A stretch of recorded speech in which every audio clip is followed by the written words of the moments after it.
30 సంవత్సరాల క్రితం అంతమైనటువంటి గూండాయిజం రౌడీ సంస్కృతి గ్రామాల్లో అలజడి సృష్టిస్తోంది.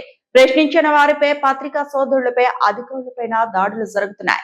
విధులు నిర్వహించే అధికారులకే రక్షణ లేకుండా నర్సంపేట నియోజకవర్గాన్ని చరిత్రకి ఎక్కించినటువంటి ఘనత ఎమ్మెల్యే దొంతి మాధవరెడ్డి. దీనికి మీరే నైతిక బాధ్యత వహించాలి. పెద్ది సుదర్శన్ రెడ్డి నర్సంపేట మాజీ శాసనసభ్యులు పేర్కొన్నారు. 30 ఏళ్ల కింద ఈ ప్రాంతంలో అంతమైనటువంటి గుండా సంస్కృతి, రౌడీ రాజ్యం మళ్ళీ ఈ మధ్యనే గ్రామాల్లో అలజడులు సృష్టిస్తా ఉన్నది. ప్రశ్నించిన వాళ్ళపైన దాడులు జరుగుతా ఉన్నాయి, విలేకరులపైన దాడులు జరుగుతా ఉన్నాయి, ముఖ్యంగా అధికారులపైన దాడులు జరుగుతా ఉన్నాయి.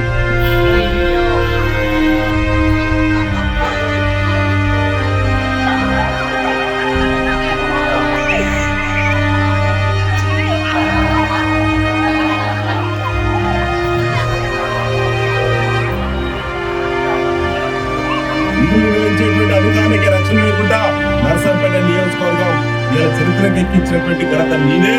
దానికి మీరు నైతిక బాధ్యత వహించాలని చెప్పి టీఆర్ఎస్ పార్టీగా డిమాండ్ చేస్తా ఉన్నాం. మరిన్ని అప్డేట్స్ కోసం మా ఛానల్ ని సబ్స్క్రైబ్ చేయండి.